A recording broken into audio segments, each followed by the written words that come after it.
Y don David, grábenos, déjeme darle la bienvenida a un periodista admirado, conductor de Informe Capital en Capital 21 precisamente, Juan Becerra Costa. Juan, ¿cómo te va? ¿Qué pasó, Toño? Qué gusto saludarte, ¿cómo estás? Es un placer, muy bien, aquí listos para dialogar una vez más aquí en Sin Censura. Me da un gusto enorme poder compartir micrófonos contigo y con un tema que es verdaderamente interesante. El gran regreso de Citlali Hernández para exhibir a personajes de lo más ignorantes que representan precisamente a la peor generación del Partido Acción Nacional. Personajes como Lili Téllez, personajes que exhiben esa pues muy pobre intelectualidad que tienen. ¿Qué te parece si comenzamos con ese tema, querido Juan? Pues ya decíamos, Toño, la semana pasada aquí, que vivimos tiempos de enormes, de grandes definiciones en México, y esto lo vimos durante las discusiones en el legislativo, ¿no? De domingo, de lunes, del día de ayer, quedando pues más que claro que nuestro país tiene dos posturas que están absolutamente encontradas, Toño. Una, que bajo el sentido de una ley eléctrica deja ver a sus protagonistas, por un lado, el pueblo, porque ha sido protagonista aquí, y un pueblo que por primera vez se sabe escuchado por un gobierno, uno que eligió y que le está respondiendo, y por el otro lado vemos a aquellos que pues no entienden al pueblo porque les vale, porque no lo conocen, porque no tienen menor interés de conocerlo, porque sus intereses son otros, son particulares, y en esa particularidad pues están ahí privados y extranjeros ajenos al bien común, apegados a privilegios de pocos sin importar su costo a los más, ni a la nación, ni ellos mismos a la larga, porque la reforma eléctrica convenía a todo el mundo a la larga. Digo, no le convenía a lo corto a los legisladores que ellos ahí sentados con cabilderos, pues seguramente porque les dejarían de recibir millones de pesos, ni tampoco a Margarita Zavala, porque ya vimos los millones que entraron de Iberdrola a su casa, pero a sus nietos, a sus bisnietos y a sus tataranietos les hubiera convenido muchísimo más. Pero bueno, vimos entonces cómo, Toño, una minoría ganó a una mayoría que no alcanzó a ser calificada. Y es una minoría representada por muchos diputados que a su vez pues se representan a sí mismos, no al pueblo. Y en este sentido se alían por conveniencia personal con cabilderos que a su vez son operadores de empresas voraces y de gobiernos que siguen viendo a México como un lugar que pueden saquear, pues porque eso han estado acostumbrados. Y también vimos, Toño, a un presidente que, caray, es un animal político que construyó desde hace meses un escenario en el que cualquiera que fuera el resultado ganaba de una manera u otra. Y no hay duda, o sea, por supuesto que el triunfo de la aprobación de la reforma eléctrica, pues era algo que se esperaba. Pero el presidente no dejó todos los huevos en esa canasta, sabiendo de los intereses y de las resistencias que existen por parte de poderes fácticos a que nuestro país tenga soberanía energética, autosuficiencia y con ello pues dejar de recibir enormes ganancias en el corto plazo ahí para los diputados de oposición y para estas empresas que tienen largos tentáculos. Pero entonces, Toño, rápidamente, ¿qué se hizo? Mira, se discutió esta reforma, se creó un parlamento abierto, que se transmitió todos los días con muchos foros en los cuales los argumentos, por llamarlos así, de los opositores a la reforma fueron una y otra vez contestados y evidenciados como inexactitudes, como falacias, como interpretaciones sesgadas. Y todo esto ante la postura, ¿no?, de distintos especialistas que dejaron más que claro la conveniencia para todos de la reforma. Y ¿sabes qué? El pueblo escuchó y lo hizo, ¿no?, bajo las consecuencias, además de una reforma peñanietista que encareció el costo de las energías, que entregó los recursos extranjeros y que se dirige, ahí va, a la terrible situación que están viviendo en Europa, por ejemplo, con el alto costo de las energías. Y entonces se dio un movimiento ciudadano a favor de la reforma con el cual quedó claro que los diputados tienen que ser representantes populares y que es al pueblo a quien tienen que escuchar. Y en ese sentido debe ir su voto. Y por primera vez de manera masiva se dio una exigencia a los legisladores para que votaran a favor de un proyecto de nación, no de uno particular, y con movilizaciones que no solo fueron en redes, sino en la calle, en San Lázaro, con marchas, con consignas, se tocó la puerta de los representantes, una que ellos nomás no abrieron, los de oposición, incumplieron con ellos su compromiso, porque no son, insisto, empleados transnacionales, tienen que ser representantes populares. Bueno, el papel, porque lo que hicieron en la acción ya vimos pues, qué fue, y votaron como sabemos que lo hicieron en contra del mandato popular que los llevó a su curul. Y parece que no supieron ni saben el costo de lo que acaban de hacer, ¿no? O sea, el presidente y con él el pueblo de México ganó. ¿Qué ganó? Es lo que se preguntan. Primero, el desenmascararlos como nunca antes, justo a semanas de una elección en la que se van a elegir gobernadores y a 3 años del 24, cuando habrá elecciones presidenciales. Entonces el pueblo gana hoy con la torpeza de la oposición, con su voracidad, porque ya sabemos quiénes son y porque no hay que votar por ellos, porque nos traicionan. Finalmente, entregar los recursos de la patria a los extranjeros ha sido, es y seguirá siendo traición. Y mencionabas ahí a la gran Citlali Hernández. Toño, ¿cómo viste su intervención? O sea, yo estaba metiéndole ahí una revisada al guión de Informe Capital en Capital 21 y me detuve. O sea, tuvo de llamar la atención, ¿no? A mí me hizo sentir orgulloso de tener este tipo de representantes, Juan. Yo quiero siempre decir que soy apartidista, que no estoy aquí para defender ni a López Obrador, ni a la Cuarta Transformación, ni a Morena, pero honestamente, de conocer a esa senadora Citlali, me hizo sentir representado, me hizo sentir, pues vamos, orgulloso de una política muy joven, que yo sí considero en algún momento también podría llegar a ser presidenta, y que en todo caso exhibe a los que tienen que ser exhibidos, a esos que no nos representan, Juan. Un personaje político como es Citlali Hernández, con congruencia, que es lo que siento le hace falta muchísimo a los políticos. Es un personaje que se parece a Andrea Chávez en su congruencia, que vamos, pues le pone una verdadera tunda a alguien tan ignorante como Lili Téllez y la pone en su lugar. Eso es muy, muy importante. Es lo que hace falta. Vamos, me hizo sentir que ganó el pueblo en esta. Este asalto lo ganó el pueblo. No lo ganó Citlali, no lo ganó Morena, no lo ganó la Cuarta Transformación. Siento que ahí el pueblo le ganó a Lili Téllez, querido Juan. Así es, y el pueblo ganó enormemente avanzar en participación ciudadana y en politizarse en favor de los intereses de la nación con toda esta discusión sobre la reforma eléctrica. Oye, pero qué osadía, ¿no? Además de quejarse esta Lili Téllez, utiliza el Pleno como set de telenovelas, interpreta muy torpemente el papel de legislador en una más de sus experiencias histriónicas, ¿no? Y llega la que es, pues siempre sale con el sable desenvainado y ahora se queja de violencia y de ser exhibida. Perdón, pero la violencia, como señala magistralmente ayer Citlali, es de ellos. Y si se sienten exhibidos es porque son traidores. Y no los exhibe un partido, los exhibe y les reclama el legítimo derecho del pueblo de México al hacerles saber a sus legisladores que no están de acuerdo con la función que están desempeñando. Un pueblo que ya está harto, que ya está cansado de abusos y que está como nunca antes despierto para evitar que sigan sucediendo. Y las urnas esto lo van a decir. Y Citlali Hernández, pues yo le extraño en el Senado. Ayer tuvimos la oportunidad de entrevistarla, Azul Alzaga y yo. Terminando la sesión, nos dio entrevista y al final le preguntamos qué pasaba. No, ya me dice, ya terminé esta sesión, yo me regreso al partido. Pues la vamos a seguir extrañando como legisladora, a pesar del buen desempeño y contrapeso que pone dentro del partido Morena. Pero hay relevo, dice el presidente, ahí lo estamos viendo.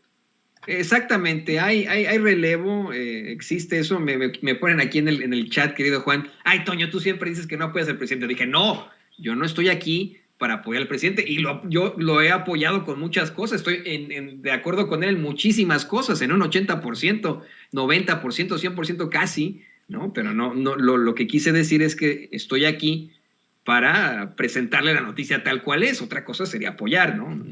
No significa que no lo apoye, le apoyo en muchas cosas y querido Juan, si nos lo permites, le voy a pedir a don David que nos grabe para hacerte esta siguiente cuestión.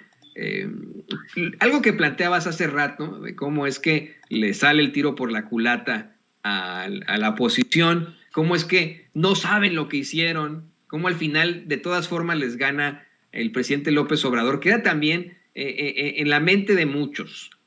Hace un par de días el mismo doctor Alfredo Jalife tuiteaba un tuit devastador precisamente para la oposición. Lamento informar, dice extra, lamento informar que el presidente López Obrador y su capaz secretario de Gobernación, Adán Augusto López, se chamaquearon feo a la novata oposición que se equivocó de reforma y de tema.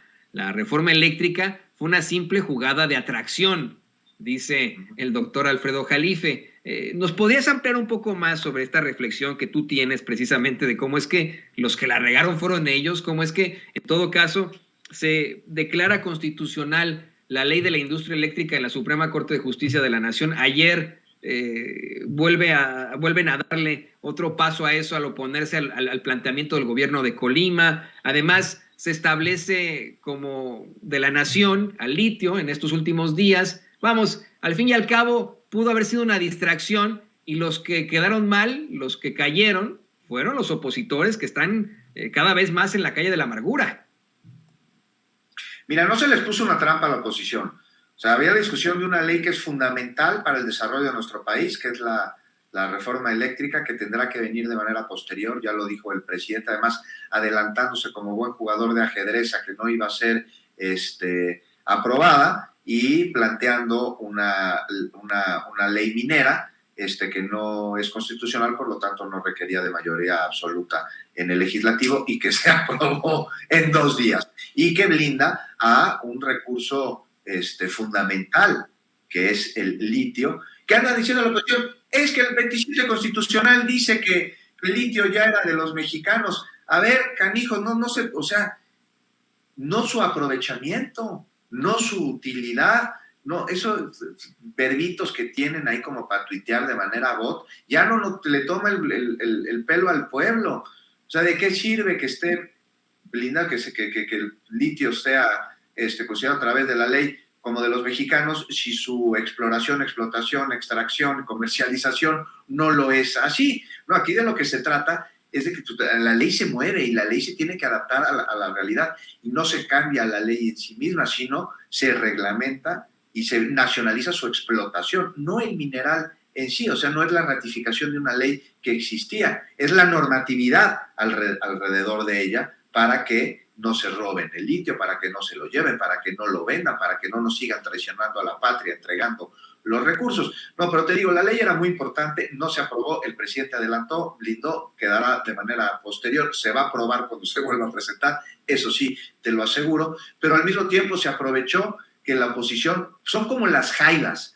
Mira, las jaivas es un animal muy voraz, y tú pones una jaula en un río en el que hay jaivas con un cebo, y la jaiva se va a meter, y se va a meter en su propia jaula con tal de satisfacer su necesidad inmediata, que es el tragarse el cebo. Así los diputados de oposición están viendo la pinche jaula, se les abre, ahí está el cebo, que es la corruptela que les dan los extranjeros, y se meten, porque así han estado acostumbrados, porque son voraces, porque no son futuristas, porque no tienen un proyecto de nación, porque no conocen al pueblo, porque no conocen la selva, no conocen los puertos, no conocen las sierras, no conocen a la gente. Ellos van y se ponen sus hoteles cuando están en campaña y ven a la gente desde lejos para no volverle a escuchar. No conocen la problemática de nuestro país porque no los interesa. Viven en una burbuja. Ahora hay que hablarle también a ese sector de la población que se deja engañar, que se deja timar por la oposición, que ven al proyecto de Andrés Manuel López Obrador, a la Cuarta Transformación, que trasciende a la persona porque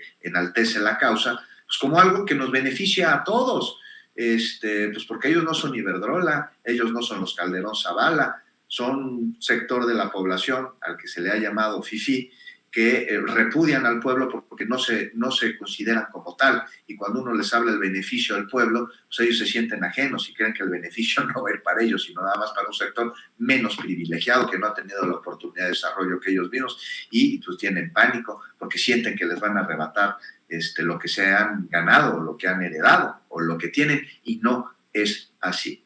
Nadie le quiere quitar nada a nadie. De lo que se trata es de darle a los que no tienen. Y entonces, pues finalmente, una reflexión. Yo no sé cómo pueden tan pocos estar tan contentos con tanto, habiendo tantos con tan poco.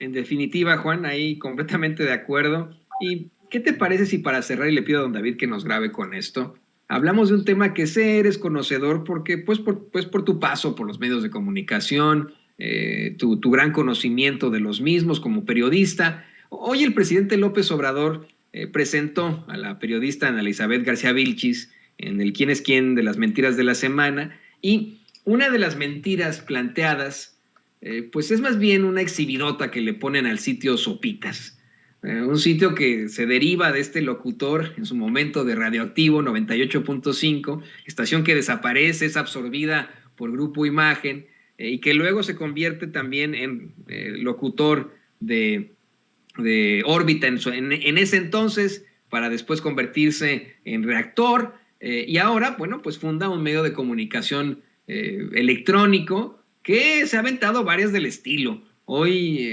García Vilchis exhibe que Sopitas pues publica notas abiertamente pagadas por Iberdrola en el contexto de la reforma eléctrica, y puso los infomerciales de Sopitas en todo esto. A mí me parece una situación verdaderamente lamentable el hecho de tener un medio de comunicación que nos da la impresión de ser independiente, de ser de redes sociales, cuando en la realidad pues es lo mismo que ocurre con una plataforma política como Latinus. No sé si estés de acuerdo con esto, querido Juan. Mira, querido, no olvidemos algo aquí, y esto lo voy a traer tatuado todo el día. La posverdad es el prefascismo. Tiempos de mentiras, dijo el presidente hoy en la mañanera, y sí los vivimos, pero esto es desde que existe registro histórico del desarrollo de los días. O sea, ahora, estas mentiras hoy están bajo el escrutinio y ya no se toman como antes, cuando hasta incluso se inventó la palabra dogma para imponértela, ¿no? Cuando la mentira, oye, pues es que la casa de María voló de Tierra Santa hasta Italia. ¿Cómo está eso? No, dogma. Ah, ok, entonces pues ya no lo voy a cuestionar. Esto es viejo, o sea, y sí, son tiempos de mentiras, y aquí lo que hay que tener muy claro es que es una herramienta que se utiliza tiene fines políticos, tiene otras intenciones, más allá de engañar nada más. Es una estrategia de comunicación política que lleva 2000 años en la oposición, que sabe que es lo que lleva evangelizando, y que son especialistas en ellos y saben del poder que tienen. Es el síntoma de un propósito. Va mucho más allá de engañar por engañar, te digo. Es algo que debemos entender. O sea, el propósito aquí, ¿cuál es? Nos preguntamos, pues es hacer daño a una persona, a una causa, y mientras más creíble, pues más letal. Y por ello se construye una operación muy sofisticada para intentar darle credibilidad a un hecho, no importa qué tan absurdo sea. Ahora, para eso necesita alguien que se crea la mentira y que deje a un lado el juicio crítico. Entonces, pues, está muy fácil, lo sabe Sopitas y lo sabe Latinus y lo saben todos los pasquines con patas y los payasos que andan dando noticias. Si el contenido de la mentira beneficia a los intereses de quien la lee, entonces esa persona que la leyó la va a creer. ¿Por qué? Porque es más fácil estar rodeado de cosas que nos gusta creer a verdades que no queremos enfrentar. Entonces, las noticias falsas apelan a las emociones, sobre todo a las negativas, se valen del miedo, del asco, de la tristeza, y cuando una noticia te produce emoción, de cualquier tipo, pues es más fácil creer. Y hay una campaña de golpeteo clara que conoce esto perfectamente. Pero hay un pueblo que cada vez tiene más juicio crítico. Los mexicanos ya estamos curtiditos. Cuando llegó el gobierno actual, sabía la guerra sucia que se iba a tener que enfrentar con tintes de golpe blando.